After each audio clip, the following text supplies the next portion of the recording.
Hey everyone, welcome to the UFOhub Webcast, and today's guest is going to be Mike Clelland. We'll be talking about the connections between owls and UFOs, or ETs, I should say, and we'll be starting out with some of the questions that were submitted for Mike. After that, I'll ask some more questions of my own, and so without any further ado, here's Mike. Hey Mike, thanks for being on. How are you? I'm wonderful. Thanks so much. It's an honor. Well, thanks for taking the time to talk to me today. And like always, I'd like to start out with some questions from the listeners or watchers. And I guess after those, I have some questions of my own, and we'll go from there. Great. Okay, doke. So the first question is from Peter. He's from London, England. He says, "Hello, Mike. Really enjoyed reading The Messengers.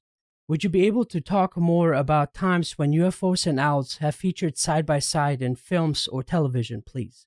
It's always interesting to hear again, even if you are repeating some things you've written about before." Okay, so it doesn't go back very far in the literature, as far as the literature, especially in film and television. There's in a movie called, I think it was called "It Came from Outer Space," a 1950s science fiction directed by Roger Corman, black and white. There's a scene where an alien, and it's pretty sophisticated. The alien is like kind of arrived on Earth through an interdimensional doorway, and so there's parts of it that are very sophisticated. It's still corny at plenty of parts, but and he's feeding on humans, so it's kind of a monster movie.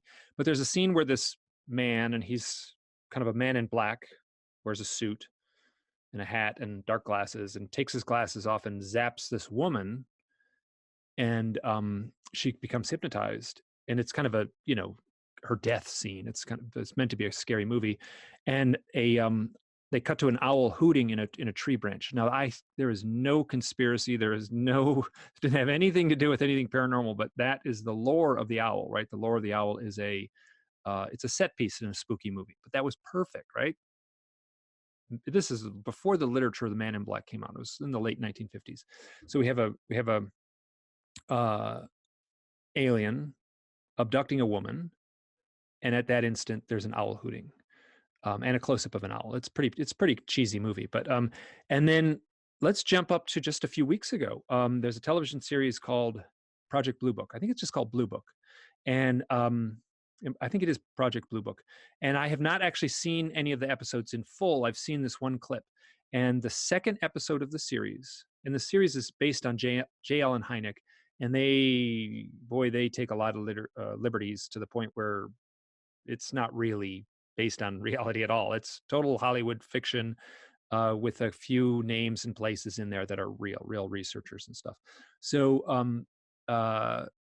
at the end of the film, or at the end of the episode, excuse me, television episode, and this is just a couple weeks ago, there's the two lead characters are in a field and their car is parked, and they're researching something, and they're out there, and then there's a moment where all of a sudden the radio gets all staticky, and the like things are starting to vibrate a little bit, and there's a bright light, and coming over them is this it's not even a craft, it's just an orb of light, sort of a saucer shaped orb of light, and it's very sophisticated special effects, unlike the old movie that I just described. Very sophisticated, beautiful Hollywood special effects, and this thing coasts over, and as it drifts off, the static on the radio disappears, and everything comes back to a calm normal, and everything's quiet, and as the thing drifts off, there's an owl hooting. So many people got a hold of me right away and said they read your book, and that very well may be true. They might have put the owl in there on purpose, because any scriptwriter, I suspect, would have an interest in the UFO topic, and would be able to, like, even a few clicks online, they would, it's, and I didn't find the owl connection, but and once again, it could be just a set piece, right? So there's nothing new about an owl as a sound effect in the woods in a spooky movie. So yeah, there's two examples in film where owls, and then the one of the richer ones and the more confusing ones would definitely be the Twin Peaks owls. The owls are not what they seem, and that would have been in the first season, which I'm pretty familiar with. And people are constantly asking me about that. What does it mean? What does it mean? In the what's the director's name? David Lynch meditates a lot, and he gets his inspiration from meditation, and he is very closed-lipped about where he gets his information. So an owl is a very archetypal, mysterious, mystical animal, much more than and it has a long lineage through folklore of that kind of mystique. So it would be completely understandable if a man, through meditation, was looking for inspiration for his show, for a little theme like the owl to show up. So that was a long answer. Yeah. Okay. The other question is from Jero, North Hills, California. Do you feel you have become more intuitive as a result of your experiences? And if so, have you tried to make a connection through prayer or other methods? I've tried hypnosis, but that's not really an intuitive thing. I have done, this is something I write about, where I do it less now, and I did it a lot for a while. I would go out into the mountains when I was living out west. I would go out into the mountains, and I would sleep all alone, often all alone, and I would, as I was lying there, I would make a formal plea and say, I am open and receptive to whatever you want to offer. I would often say, I don't want it to be scary. That would be nice, but I'm asking. And by saying the universe, that's actually a prayer, I guess. By saying the universe, I might as well be saying God, but that's just a little easier for me to say. Um, so I'm open and receptive for whatever you want to offer. And oftentimes I would have very interesting dreams, dreams that would certainly be telling. And if I didn't have a dream, I would wake up the next morning and didn't have a dream. But then something else would happen before the afternoon was up, before the day was up. Usually very telling. People would show up in my life exactly at the right moment after making that plea. So I remember telling people about it at the time. And there was a one woman in the town that I used to live in, and I told her at the health food store in the aisle there. She was she was she was pretty smart and very, very perceptive. And I kind of told her the story, like, oh my God, I went out and I asked this thing, and then the next day it happened. And she kind of looked at me like, well, you asked and you got it. Why should that be any surprise? So yeah, so as far as prayer, I guess I do use prayer, but I use it I just don't, I simply don't address it to God. I address it to the universe. That's just more comfortable for me. Okay. The next two questions are the final questions, and this particular person or people are from the UK, but they always use these weird names, so I'd rather not read them out. They're from the UK. So, um, one of them was, do you wonder whether you are an abductee and that your owl experiences are screen memories? I think I've crossed the line. Whether I've went, I'll say I have crossed the line. I'm now on the other side of the line. I am an abductee.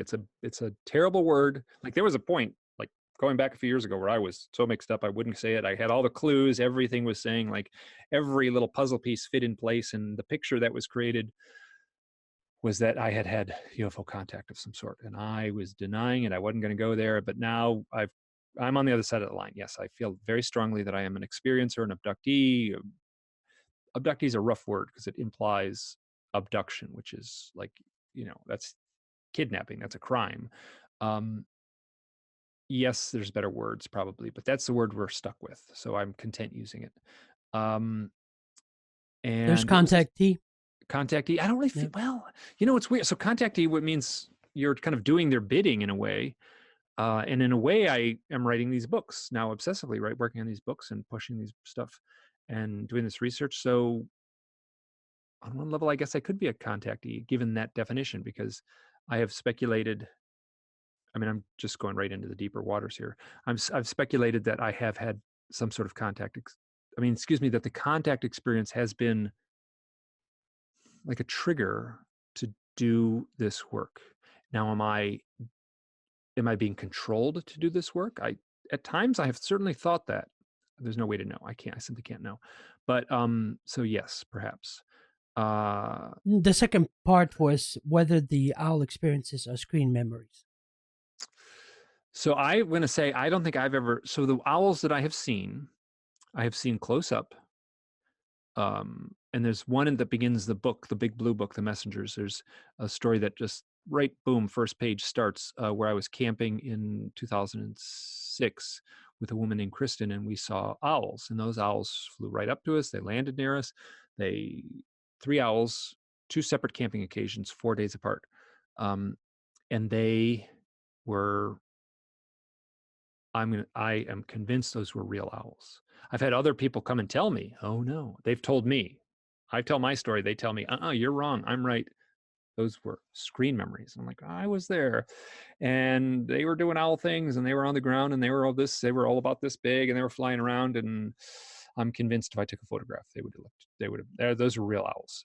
What is interesting is at the moment I saw those owls both times in 2006. So 3 owls, 2 separate occasions, seeing it with the same person at sunset, 4 days apart. I had a voice in my head that said, this has something to do with the UFOs. Now, I've been telling this story a lot. I tell it a lot. I do these kind of things a lot. And I've been stood on stage and given talks. And I went back and checked my notes from the time, and that's not what I said. That's not what I heard. I just said, this is what I heard. I was looking at a real owl. A voice in my head said, this has something to do with the UFOs. You are an abductee. Now that's what I wrote in my notes and somehow managed to forget it. I think I'm just like a polite person, and I'm just cautious not to seem too outlandish, I guess. But that was what it was. That was so I was seeing a real owl, and I received a message. I didn't talk about it at the time. It just seemed crazy. I'm talking about it now. But that's the title and the theme of the book, which I didn't even realize until quite recently. So I received a message. The title of the book is The Messengers. And so it doesn't, I mean, what does it matter if I saw screen memory? I mean, the message was crystal clear. So, Well, I have actually a follow-up question about that one later, but I figured I'll ask this one first. The last question is, which UFO researchers do you admire most, and whom do you find most credible? well, I mean, it's hard to say. There's certainly some I find not credible in many ways, but Jacques Vallée, I have amazing respect for. His books just I was very early on in my reading about the UFO experience when I read the Jacques Vallée trilogy, Dimensions, Revelations, and I can't remember what the third one is. There are 3. They stack up. They have similar covers, and they all sort of look the same. Those are amazing. Anyone who's early or new into this field, they should read those 3 books. They're just astounding. Whitley Strieber, I respect greatly. So there's a bunch of folks and then there's what I have done, which is a little bit, I actually tried to do it at one point, is to try to read every UFO experiencer firsthand book, the first person book. Very quickly, I realized that was impossible. There are a lot of them out there. But I went through a long period where I was reading those obsessively, which is interesting, which is sort of telling. And those are oftentimes are very poorly written. I mean, if I was like a English literature teacher or something like that, I might get the red pen out. But what they are, they're also very passionate. You can just sense that the person needed to get this story out, and that counts for a lot. So those books, I mean, that's almost a genre of book.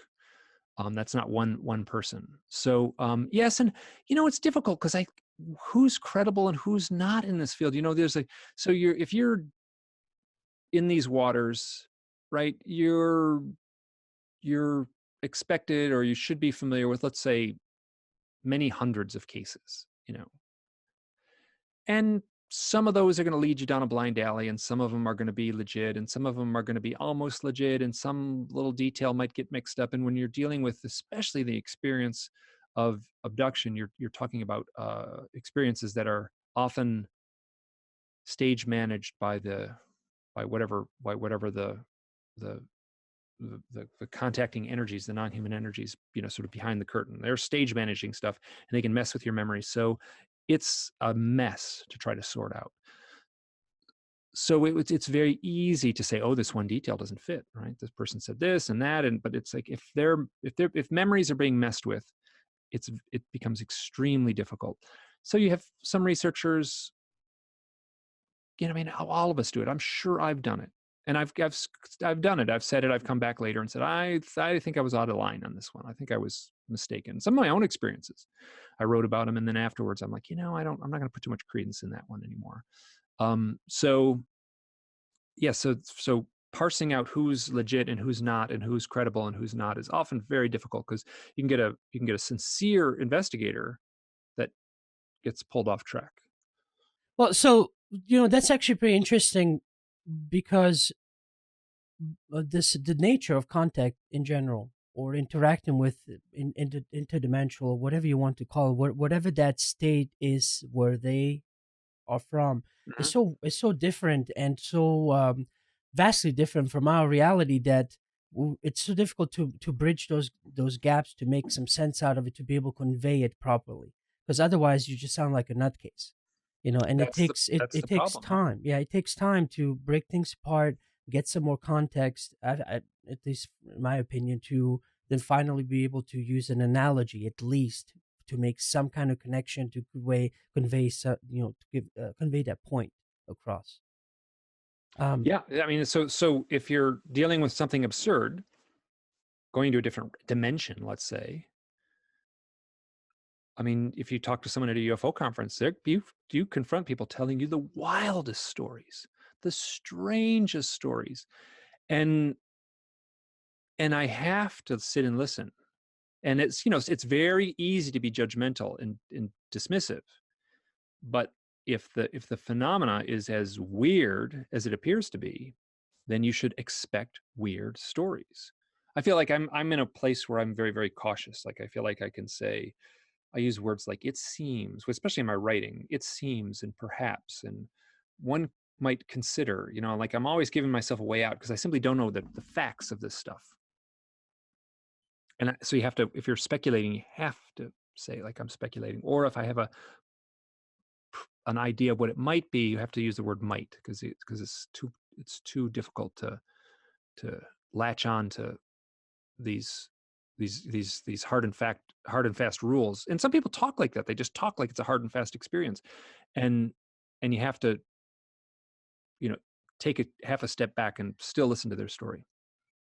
Well, I think, especially when someone does come out and share a story, and others are so interested in this, they because I realize, especially in my own development, you tend to hang on to things. When someone says something, it's like so and so said this and so said that. So I think, especially if someone is going to go public to share their story, it's kind of nerve wracking, because not that it's not true, it's just that there's so many people that constantly then want to say, okay, so what's next? Okay, what happened next? It's like well, I'm sorry, I don't know that anyone that I've ever talked to that had contact, or has been even a lifelong contactee, that had somehow a way to control when it's going to happen. It usually happens at a convenient time, sometimes at an inconvenient time, and the information is exchanged, whatever concepts are conveyed, and the experience is over. And that's what's so difficult. It's almost like um, I don't know, like this. What's the next theory? What's the next? I don't hate to use the word conspiracy. It's like, what else is going out there?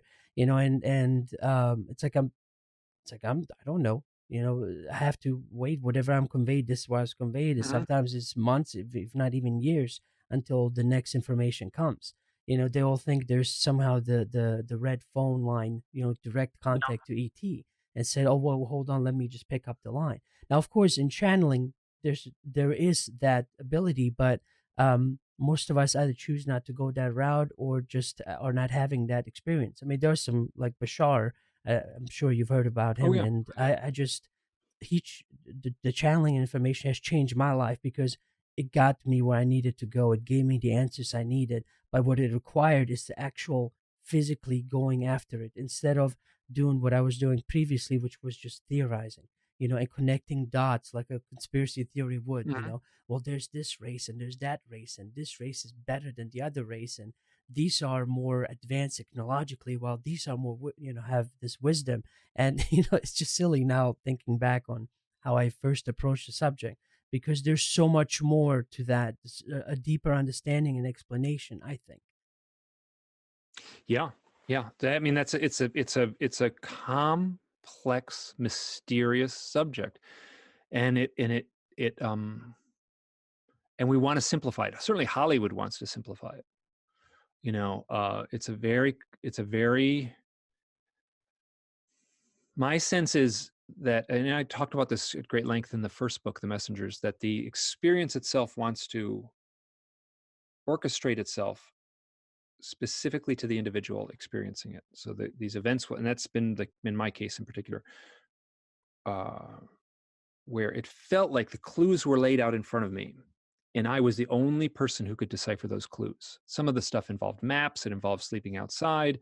It involved, these things like archetypal spirit animals and stuff like that. And these things were like presented to me in like a literal context. It wasn't like a metaphoric context. I was presented with these animals, with owls and coyotes, and it was and who engineered that life path for those few years is I mean, they must have had control of time, of my perceptions, of my, that they were orchestrating these things specifically for me, so I would untangle these knots. That's my sense, and I certainly can't know, but boy, that's what it felt like. Yeah, it's hard to know the grander plan. It's yeah. It's easy to speculate, and it's easy for people. Boy, you go to UFO conferences, people will tell you the grander plan. They will tell you, and then they'll listen, and it's actually pretty convincing.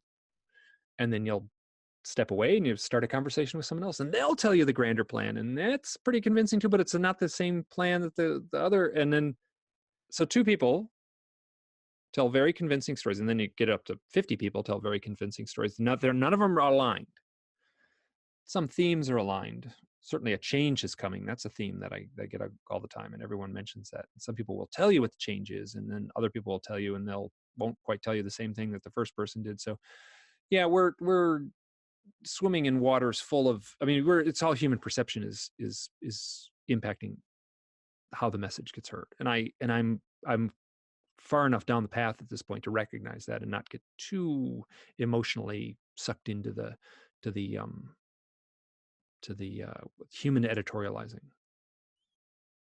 So, Mike, let me then ask you a little bit more about the owls, particularly about archetypes. So, for example, let's say, um, what about a person that, let's say, witnesses an owl and they are not too familiar with what the owl represents or what the owl stands for? Uh, what is your take on that? That regarding, for example, having an owl or being used as a screen memory to someone that, as a human, might not have that understanding or knowledge? Is it to make him go look it up to see what the owl would represent? Do you see what I'm saying? Like, what would Oh, be a I know point? exactly. I Yeah. know exactly what you're saying. Yeah, yeah. So yes, so someone sees an owl at a highly charged moment. So now I'm at the point now in my research where yes, the core of my research is the UFO thing, owls and the UFO thing, how they connect. But there's also these other things that owls and death, owls and meditation, people taking mushrooms, owls and shamanic initiation. So owls at highly charged moments. Uh, there's a George Hansen, a researcher, does research into the trickster, calls these moments in life anti-structure. People at times of life, spiritual awakening. Owls show up at the time of spiritual awakening. I have a few where they show up at near-death experiences, but not many. But they certainly show up at the time of, actually, when they show up is usually after someone dies. So your question was, people see an owl, how do they decipher this deeper archetypal meaning? And one level, they don't need to, right? So you go to the movie theater and you see Star Wars and you see Luke Skywalker and he's got his lightsaber and he's, fighting the Empire. And then, well, you're watching a movie with Luke Skywalker in it, but you're seeing a hero. You're seeing an archetype of the hero. So you see an owl at a highly charged moment in your life. You're seeing a bird with big eyes. I mean, they're out there. There's lots of birds and there's lots of owls. They're out there. You can hear them. They hoot, and people see them all the time. Nothing mysterious about that. But if you see it in a moment of highly charged experience in your life, a UFO sighting, or the time of usually a time when a parent or a sibling dies, then I feel like you're tapping into an archetype. And an archetype that's a tough word, right? That's one of those words that philosophy students stay up at night in their dormitory trying to argue what it is. And it's tough to give like a little off the street 2-sentence definition, but an archetype would be a symbol or something that has a collective meaning in our society, something that has a deeper meaning that is somehow embedded in our DNA, right? So the hero, the crone, the maiden, these are the owl, the eagle. These are archetypes. The sun, the moon, these are archetypes. They have a deeper meaning inside, right? So that the people who made those movies, they said, okay, let's have a movie. Like, oh, here's a scary scene. They're out in the woods. Okay, you know what? Let's find the sound effect for an owl hooting. We'll just put that in there. Hoot, hoot, hoot. And they're doing it like, oh, it's a scary movie. But they're including an archetype. An archetype, the owl's archetype in that case would be, so the mythology of the owl, and if I'm going way off course, just rein me back in, but the mythology of the owl and the folklore of the owl, which came from the fact that the owls can see into the night, right? The owls can see and fly into the darkness. Now, we live in a time with electric light bulbs, and our world is totally different than it would have been a few hundred years ago, or even 150 years ago. Owls can see into the darkness. They can see into the night. Ancient man knew that the same way that we know that. It must have been magical to ancient man. We know about like the rods and cone receptors in the eyeball of the owl and stuff like that. So we can kind of say, oh, here's how it's working. And this is why they have big eyes and stuff. The ancient man just knew that they could fly into the night. From that came a mythology that the owl can fly into another realm. The land of the ancestors, the land of the dead, the land of the gods. And then the next phase, it'd have to return. And if it's returning, it's bringing a message.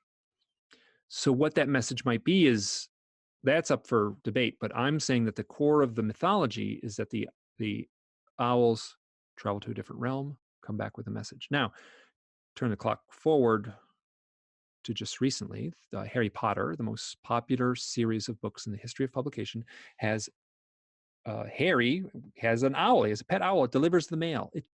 He has an owl that delivers the mail. It is perfect. It is like perfect. It's an ancient. I have no idea whether the author J.K. Rowling like knew that and said, I'm going to purposely put an owl to deliver the mail because the owl is the archetype of the messenger from another realm. It would be better. I think it's more fun if she did it. She just intuited that. She just reached into the ether and pulled out that archetype and folded into the creative process of writing the book. Yes, the owl delivers the mail. It's perfect. Now, J.K. Rowling has owl right in her name. OWL shows up right in her name. Now, that is people, I get criticized a lot. Well, that could be, you can't go down that road.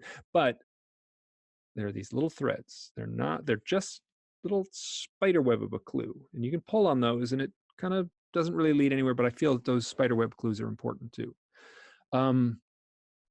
So your question was, now a screen memory is something totally different. And if anyone's watching a UFO podcast or something like this, or a video like this, that they should be up to date with what a screen memory is. So what's very common is people will drive down the road at night, turn a corner, and there's a giant 4-foot tall owl on the road. And then they see it and it's a little jarring and upsetting. And then they're driving home and they get home and they're looking at their clock and it's like, well, I should have been home at midnight. It's 2 a.m. There's 2 hours of missing time. Why am I late? Doesn't make any sense. Under hypnosis, the hypnotherapist, I'm using this as a general kind of storyline, but it's stuff I've heard many times. The hypnotherapist will say, well, describe this owl on the road. And the person will say, well, it's bald and has big black eyes and it's got a skinny body and it's wearing a tight fitting shiny spacesuit. And I don't think it's an owl. So the implication is that the UFO occupant, through whether technological means or psychic means, can project an image of an owl into the mind of the observer. So the observer, instead of seeing the frightening image of a gray alien on the road, they see the image of an owl. And that image would be, so an owl is something, yes, you would see an owl at night. 4-foot tall owl is there's no owls in the world that are 4-foot tall. So they're seeing something that shouldn't exist, and they kind of just brush it off. I've talked to many people who just kind of go, yeah, that was, I saw a 4-foot tall owl on the road, and like it seemed big, and they don't take that next step to say it's impossibly large. It can't happen. So something is going on. It tells me there's a very powerful form of mind control at play here. Because by that case, why? Because it makes you wonder why, particularly now, there has to be something that's in the Oh, collective subconscious. Because why not a deer or a cow it is a or deer. A you know? deer. There are cows. People do Right. see deers and cows and horses and firemen and clowns and Jesus. And there's lots of things that show up, dead relatives and things like that. People will see these things. Raccoons are very common. Big squirrels are actually very common too. So people say, I have a 4-foot tall squirrel was in my bedroom. And boy, that one's hard to, that's, so I think that was in one of the movies too, if I remember correctly. I think in the mini series Taken. they had clowns. They had clowns and big squirrels. I think they had big squirrels in the room. Right, Yeah. right, right. You just jotted my And those, and memory they when were you kind said of, that. that's now what, 12 years ago. It's a little, the special effects were a little cornier. So the little computer generated squirrel looked a little, like, it wouldn't look so great by today's, a decade later through our eyes. But yes, so and then that happened because the scriptwriters they just were going through UFO abduction research. They were looking at the literature. Those stories are out there. So they, like, the screenwriter was totally correct. They stuck in something that shows up in the real life literature. Now I can't. So you talk to a UFO, and I've talked to Bud Hopkins. I've asked him. I said, "Why owls?" I've asked David Jacobs, "Why owls?" And they'll say, "It's because owls sort of look like aliens, right? They have big eyes. You see them at night. Maybe. Now that's pretty. Maybe. My deeper sense is that which I can't prove, but it's a sense, is that they're choosing the owl, exactly as you said. They're choosing the owl because it has an archetypal meaning, and that archetypal meaning will tap in somehow deeper. One of the things that shows up in the lore of the we talked about, I've mentioned it briefly earlier, shamanic initiation. Someone goes through the shamanic initiation process. Might take years. Those people see owls. Don't ask me. Well, I care. It's happening for magical reasons, because the universe is presenting these people with these archetypal animals. So someone's going through shamanic initiation, they're going to see an owl. Someone's having a UFO contact experience, they might see an owl. I mean, these aren't hard and fast rules, but these are the patterns that are emerging in my research. So yes, so you're correct in saying that there's a deeper meaning to the owl. So when someone sees it, yes, you could go online and Google it. That's new. We didn't have that 10, 20 years ago. And then you turn the clock back a few hundred years ago. If you're a young native living in North Dakota 400 years ago, and you have all these experiences with the owls, you just kind of walk to the teepee at the edge of the village and ask the shaman. The shaman in one village may give you a different answer than the shaman in another village, but the shaman will look within, and they'll ask questions like, they won't ask questions like a UFO sighting, which was the UFO. They can't, like, they'll say, what was going on in your life leading up to this owl sighting? These owl sightings, what's changed in your life after? So those are the kind of questions I ask. So once again, I give you a very long answer. So No, that's all right. I'm glad you're giving as much info as possible.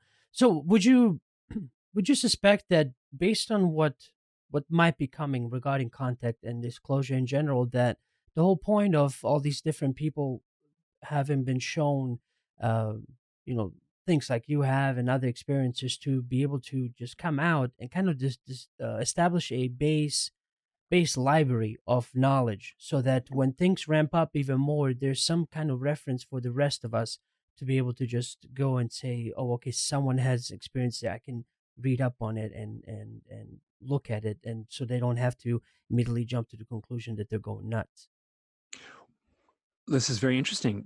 We're in an age of Google and online searches. So I'm writing and speaking about owls and UFOs. So anyone on Earth, not anyone, I mean, anyone with access to the internet, if they've had an experience with an owl and a UFO, there I am 1 or 2 mouse clicks away. They're going to find me. You type in owl UFO, you're going to find me, and then I'm the first thing on the list, and then I'm the next 15 or so down below that. And so what's been happening is I've been getting stories, a lot of them, like so much I can't keep up with them. Like they're just, I wish they're wonderful stories, and I want to answer every one with a thoughtful reply, and I just can't. I try my best. We're dealing with an era where, and many of these letters begin, oh my God, I saw your online video, or I Googled UFOs and owls and found your site, or I read a short essay you wrote online, and I ordered your book. And I always thought I was crazy. None of this made sense. I couldn't tell anyone. And you're confirming what my direct experience. And I had that same thing. But that's not true. I said, when I was initially having my owl experiences in 2006, there was plenty of references in the UFO literature to owls and UFOs. A big thick book would have a few sentences or a paragraph. So I had a lot of big thick books on my bookshelf at a certain point, and then a lot of references to owls. And I kind of tried to link those all together. And so if people are having these experiences, and there could be anything, there's other things there's all kinds of things in the UFO literature that there's a certain character in the field that's specializing in something. I just happen to be specializing in the owl thing, and then I'm certain there's other people out there who are specializing in other aspects, and they're getting people contacting them with very specific questions. Mike, has there been something in your research that maybe something that came up that you haven't written a lot about, or something most recent that might have, I guess, happened to where it made you, or had you start looking into what you've been researching in a different way? Well, I did a hypnosis session. I did actually 2. I did 2 hypnosis sessions. One was in the fall of 2017 with Mary Rodwell. And that was a little bit, we tried to cover a lot, and we had a lot of things in the checklist, right? You sit beforehand, and the hypnotherapist says, what do you want to cover? And I'm like, well, let's cover these 10 things. And then she writes them all down, and you jump around a little bit in the thing. And this story emerged. It was a very emotional story that emerged, and it was a little bit frenetic and mixed up for me to try to make sense of it in the visuals that were kind of appearing before me and the emotions that were welling up. A little under a year later, I went and saw Yvonne Smith in California, in Los Angeles, and had a hypnosis session with her. And we had one thing on the list, this one event. So we looked into that, and it was, what it felt like? It felt like I was watching a rerun. When you get all of a sudden you're like, oh crap, this is the same story on TV. I just saw this. I remember seeing this a year ago, and now I have to watch it. And here it is again. And it was a rerun. It was the same set of images. It was the same set of emotions. And the story that emerged was, there was an event where I was sleeping outside in 2010. And I've called this my confirmation event. And a bunch of things connect to that event in a way that's kind of blew my mind enough that I was like, oop, I'm done with denial. I'm treating this as real now. And it happened while I was sleeping outside. I don't think I made that plea at night. I actually don't think I made that plea at night. It would have been perfect if I did, that one I talked about earlier, like asking the universe for help. And I woke up in the middle of the night, and there was a big round structure on a hillside. And I looked up at this thing, and I said, that looks just like a landed flying saucer. And I kind of even lied there, and I kind of said, if it's a flying saucer, I would know, right? I would feel it inside. I would feel some intuitive knowing. I felt nothing. I rolled over and went to sleep. I woke up a few more times that night. One time there was a coyote howling right near my head, loud. I never saw it. I've slept out a lot out west. This is in southern Utah, in the desert, and I never saw it. It was loud. And then another time I woke up that night, and there was a bright light behind a bush. And I was like, why is there a bright light behind a bush? There shouldn't be. And I kind of sat up. Why I went back to sleep, I don't know, but I did. So I ended up looking up online. I ended up going back to that site. There's no big round house on that hilltop. I looked on maps. I went back to the site. There's no big round house up on that hilltop. So in the hypnosis session, I'm sleeping outside, and the hypnotherapist, but both Mary and the same story emerged essentially with Mary and Yvonne. And I'm like lying there and I'm looking at the big house, and all of a sudden I'm like, I'm out.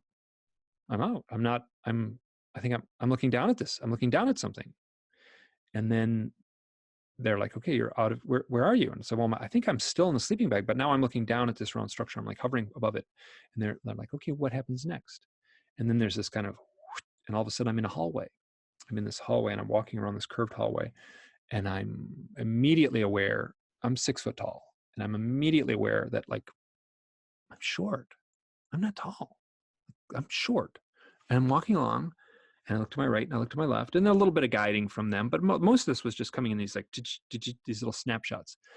And there's a gray alien to my right and a gray alien to my left. And I look down at myself, and I've got these long fingers and this skinny legs and this tight little suit on, and I'm like, I'm a gray alien. And it felt like I came out of my body, and I got like there was a suit, a rubber suit hanging in a closet, and I went into the suit, and all of a sudden the suit was animated, and the suit was waiting for me. I got sucked into it, and I was animated as a gray alien. And then I went around. The next thing I know, I'm in this conference room, and this is weird because now this is a thing where it doesn't make any sense.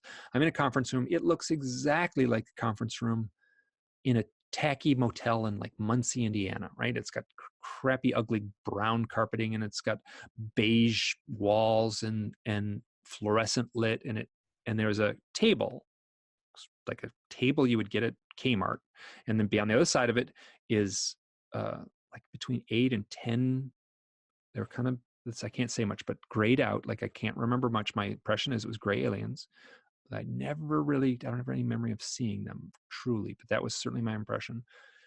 And I'm standing up like a tribunal, or like a grand jury meeting, or a court session or something like that. And I'm like, why am I here? And they're like, you chose to be here. What does that mean? What's going on? And they would go, now is the time. Well, why am I here? You chose to be here. You volunteered for this. But what's going on? What? Now is the time. And I couldn't get past this little thing. I was like stuck in this. And all of a sudden I was so emotional. And I was like, you never told me it was going to be this hard. You never told me it was going to be this hard. You never told me about sadness. You never told me about loneliness. And it was so emotional. And it was like, this is hard being here. And no one told me about it. And they would say, you volunteered for this. You chose this. I'm like, but you didn't tell me it would be this hard. And it just went around and around. Then all of a sudden I'm like, poof, I'm out. I'm not coming back in the sleeping bag. So I was confronted with a story that has these absurd elements, the looking at myself and being a gray alien, and then like being in a fake conference room. You know what it felt like? It felt like when you watch Saturday Night Live and they have the sets, they have called a 3-wall set in filmmaking, right? So it's got 2 side walls and a back wall. So I was in a 3-wall set. It looked like I was on stage in Saturday Night Live in a cheap set that took the set builders an hour to build.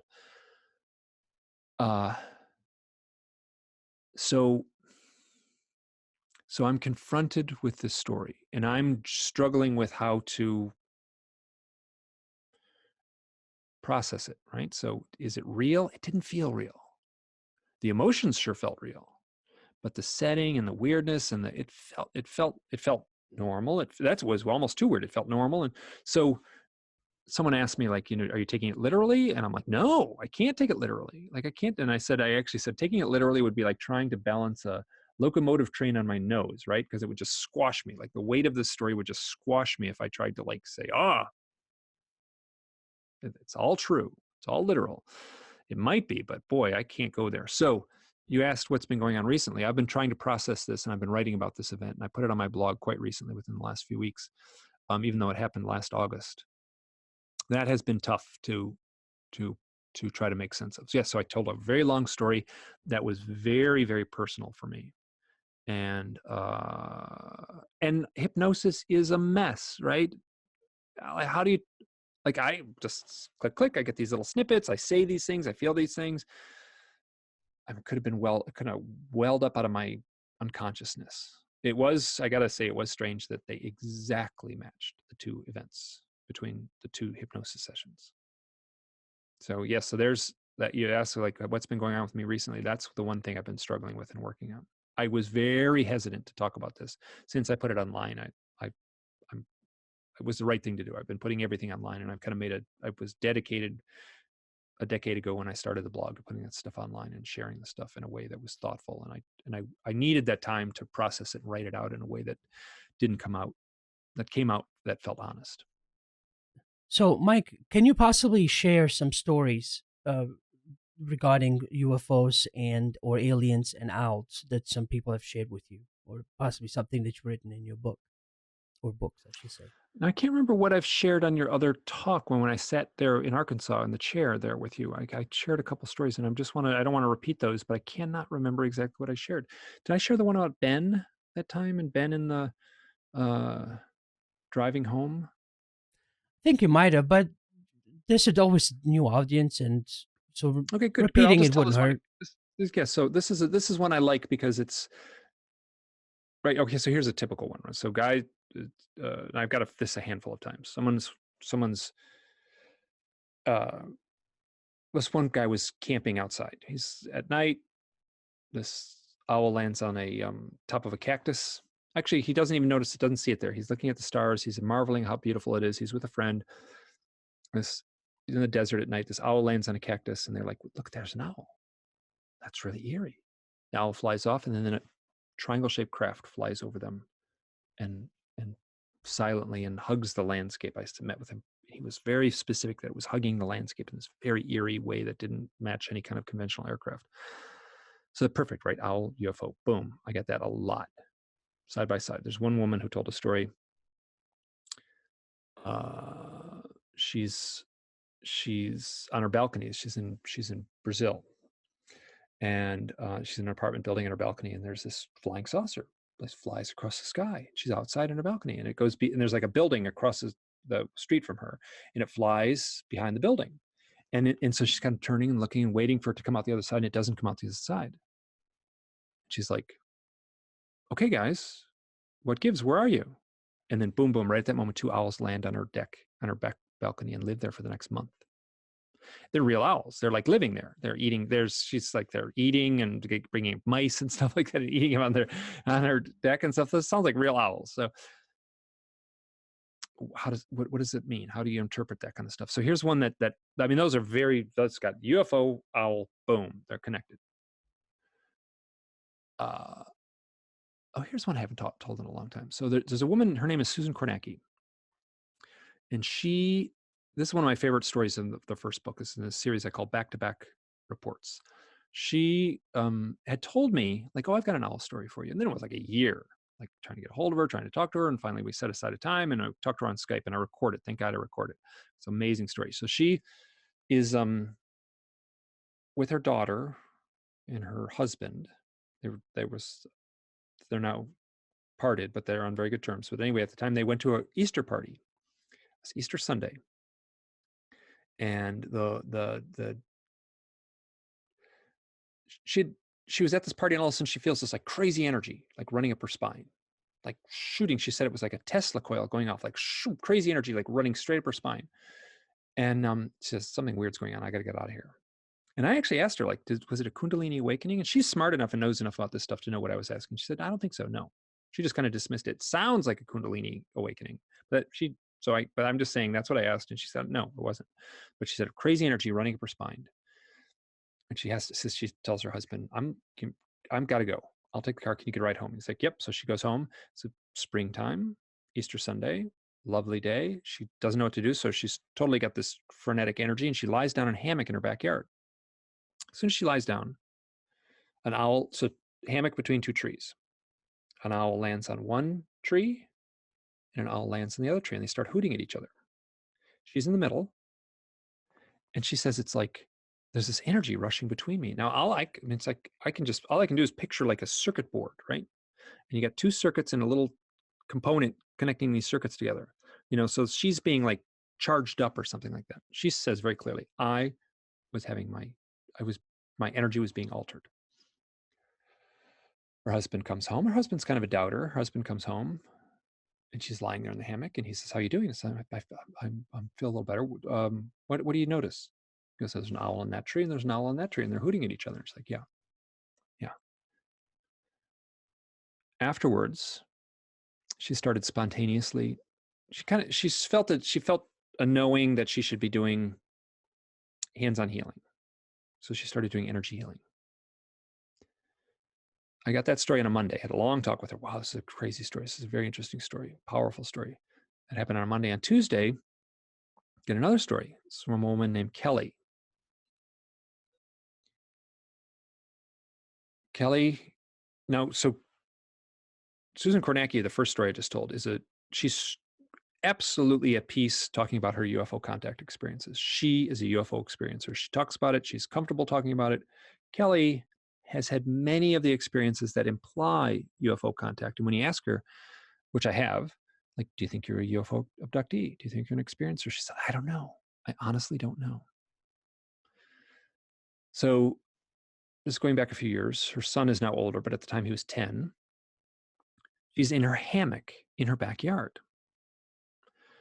And she's lying there, and she's at peace and comfortable and in the sun, and she's looking up at the sky, and she's doing this thing. She was like basically had enough experiences in her life to know something's up, and she wanted a sign. She said, this is sort of similar to what I do when I lay to go to sleep at night. So she would say, she would lie there very calm and say, I am looking for an answer. Can you give me an answer? I'm looking for help. I need an answer. And I will close my eyes and count down from 10, and I'll open my eyes. She'd close her eyes, count down from 10, and open her eyes, and nothing. She tried it a few times and nothing. Then her son comes up, and he's 10. He hops in the hammock with her and says, Mom, what are you doing? So I'm doing this thing where I'm like closing my eyes, and the kid interrupts and goes, No, I'll do it. Let's close our eyes. And the little boy says, without any prompting, he says, Dear God, can we see a UFO? 3, 2, 1. And they open their eyes, and there's this like thing hanging over the trees, like this thing, and she says it was like sparkling and bright and shiny. It wasn't there before. And she's like, run and get binoculars. So the little boy runs in, and then she hears his little feet, come back, and he got the binoculars, and they both take turns looking. It's like, wow. And she described it as an ice cream cone shape that was made out of crystals, and it was reflecting every facet in the spectrum, including colors she had never even seen before, which is something that shows up. People say, I saw colors I've never seen before. So here's this ice cream cone shaped thing twinkling like a diamond. Then her husband shows up at the hammock. She's lying in the hammock. Husband shows up. What's going on? He said, what do you see? And he says, I see this bright sparkly thing in the horizon. And he takes this again. Husband shows up. He's a kind of a doubter. And he takes the binoculars, and he like actually has to take them. And then like the thing is moving a little bit, and the way she's in the hammock and the way it's moving, he has to like walk away and get up on the hillside near the edge of the house. And so he's watching it, and won't get the binoculars back. So here we have here's where it gets weird. So I found out later, these two events happened 44 miles apart. It wasn't the same day. That would have been perfect, but it wasn't. 44 miles apart. And if you look at a photograph of Susan Kornacki and this woman, Kelly, they don't quite look like twins, but they certainly look like sisters, enough that it is unsettling how much they look alike. So what do you do with this, right? You have these two events that arrived in my inbox on Monday and Tuesday. And I have a lot of these that were 2 days apart. I get one day and I get one the next day. I mean, how do you unpackage that? How do you untangle that story? I don't have a good answer. Right. So the shaman sits around the village. He sits around the campfire and tells the story to the villagers. He tells a parable. Now, he doesn't have to come back at the end of the story and say, now here's the meaning of it. Doesn't that kind of ruin it if you like kind of give so I don't know the meaning of this. All I can do is say that's a powerful story and just let it sit there. But I feel like I've taken in a lesson from this story. I can't say exactly what that is, but yeah. So that story to me was really powerful. Yeah, that is interesting though too, because I think I shared a story with you before regarding the experiences that I've had without, and it is strange that in my case, anytime there has been some kind of a owl interaction, that is always regarding UFOs or ETs. And one particular one that was very obvious. There was no mistaking about what was going on. And I'm convinced that this was just a regular owl, but the way it played out was the strangest thing. When I lived in St. Louis, I would drive back home. I was about an hour outside of the city. And I always enjoyed that time just kind of winding down. And the second I leave work, I forget about it and not think about it till I have to go in the next day, and just allows me more to enjoy and have more time to myself and to live my life. So this one particular day, work kind of stuck with me, and I'm still thinking about it driving and what had happened. And so finally, I was getting close to the house, and I said, "Okay, enough of that. I'm done with this. Let's go back to this one particular experience that I had that I wanted to actually reanalyze and think about what had occurred."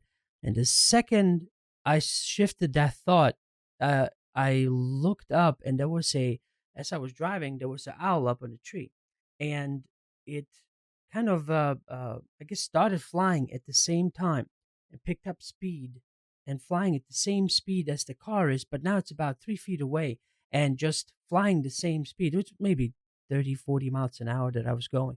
And the next thing I know, as I'm observing it, they turn their heads in these weird 90 degrees. And it did that. And as it did, it also then turned in and hit the windshield and kind of disappeared. And I kind of stopped trying to see what had occurred. I looked back. There was no owl to be found. I couldn't. I don't know what. How could I hit something and sense the impact and everything about it and not witness anything afterwards? And so I started. I was like, "What in the world is happening?" And the only thing that I have left was actually a feather, an owl feather that was stuck in the windshield wipers. And when I moved from Missouri to Arkansas, I lost it. I would have still had it to this day because I saved it. But yeah, that was my only little proof that event even occurred, because the owl was gone. And it happened at the moment you were trying to make sense of this memory, Right. right? Or yeah, Yeah. Contact memory. Yeah. very telling. So this is something, that story I've heard, the story you just told, I've heard in one form or another many, many times. It's even the thing where the owl hits the car and there's nothing there. I've had a bunch where an owl is in the road and they think it's going to fly off, like it should fly off, and they're driving around, and all of a sudden it's like bump bump. They run it over. They squash it. It goes under both tires. Bump bump. You know how you can run over something, and they stop the car. Oh, they feel terrible, and they get out. There's nothing. Like a car running over a little owl, right? It should squash it. I have that is very common. I have a story I just got recently. I want to be very cautious. He has not given me permission to tell it, but basically he was struggling with paranormal experiences. He had been seeing an owl, and he was on a walk when he uses these walks to meditate, kind of to think. So he's on a walk, and he actually asks, "Is this stuff real?" At that moment, an owl flew over him. So he's asking, and the owls are quiet, right? He says, "Is this stuff real?" And the owl actually flies right over him, hits him on the head with his feathers, gets close enough that it flaps his wings and touches his head at the moment he thinks, "Is this stuff real? This paranormal stuff real?" I've got that one in a variety of configurations, literally being touched at the moment of thinking or saying. Here's one that's really common. People in the woods, they're saying, "Wouldn't it be weird if we heard an owl?" Boom, right at that moment, an owl hoots. That's remarkably common. I have one that's very common too, which is, I have a couple of people who've done this. And actually, this is strange because they've had cameras and they're trying to record it, and where an owl will be hooting, where they're recording the audio, and the owl's hooting in a tree, and they approach the tree. Right? They're like, they're saying, "I'm going to record this from Mike Clelland." My friend Suzanne Chancellor did this. An owl hooting in a tree. It's the owl she had been hearing out her window. It's the eastern screech owl. They have a very defined kind of whinny. It sounds like a little tiny horse going, "Yee." So she hears it in the tree. She's got her phone. She walks up to the tree. She's trying to record it. She says, "I will send this to Mike." And get close to the tree. And then there's this like orange orb, blinks on, blinks off. And there's no owl noise. The owl noise stops. Well, and I have that one a few times. hearing an owl, looking at a tree, orange orb, owl hooting stops. Was there like the orange orb, like a little like alien interdimensional probe that was projecting the audio of an owl? I mean, I can't even begin to guess, but that's the commonalities between those stories are pretty remarkable. I have a story of a guy who driving down the road. This is a weird part of the thing where I get included. He's driving down the road, crosses a bridge, owl flies in front of his window, and then he's coming home from work and he continues on. He's like, wow, that scared the crap out of me. Like I was like totally all boom, boom, boom. His heart's pounding. And as he's driving in this heightened state within a half a mile, he looks over and there's a giant football field sized hovering copper colored flying saucer above like a crummy industrial building in this urban area. And it's kind of a cloudy day and it like rises up and he's caught in traffic and he just goes past. And he tells me the story and he's like, oh, and by the way, when I saw the owl and the UFO, I was listening to talk. I had my talk. I was listening to it on my my phone, and it was projecting through my my Bluetooth on my car stereo. And I was listening to your talk on owls and UFOs. I was like, what? You were listening to me talking about owls and UFOs, and you saw an owl and a UFO at the same time you were listening to me talking about owls and UFOs. And he goes, yeah. And we did this over Facebook, and I will tell you that the number of 1111s and 333 stuff that showed up in the time counts of this thing was weird. So yeah, how do you untangle this stuff? So I can't untangle it. All I can say is there's a consistency here, and you have to just let it kind of soak in the way a parable around a campfire would soak in. Right. Well, Mike, thank you very much for sharing the stories and taking the time again to talk to me. If you could please tell us a little bit more about your book and your website, and I guess we can conclude with that. Sure. I have a couple. You could Google UFOs, owls. I'll come right up. You can type in my blog is hiddenexperience.blogspot.com, and that's the focal point of all my owl UFO research and my personal stories. And I have a whole series of podcasts. I haven't done them in a while. And I'm actually just about to start doing podcasts again. I've got the Whitley Strieber for Unknown Country will be updating his site, and I will be doing a weekly podcast on his site, which I'm looking forward to. And I've started a few, and I've got a few in the cache. But once again, my home site, the core site that I use is hiddenexperience.blogspot.com. Hidden Experience, all one word. I have a little site that I just with my name, so you can type MikeClelland.com, and from there you can get to the other sites. The book is called The Messengers. I got a copy of it right here. There's a couple of them. Here, I'll do this. I'm just going to probably reflect a little bit. There's The Messengers. This is the first book. This was in the winter of 2015. 2 years later, this is a slightly thinner book. This is called Stories from the Messengers. They put these two books together. They're pretty thick. So this is basically one giant 650-page book on UFOs and owls. And people say, hey, you going to write another book on UFOs and owls? And I'm like, no. Like, if I can't get my point across in 650 pages, like I'm doing something wrong. So, but those are all available, easy to get on Amazon. So. Okay. Well, good deal. Mike, thanks again. We will talk again soon, and I appreciate you very much, and I'll see you later. Great. This was a delight. Thank you.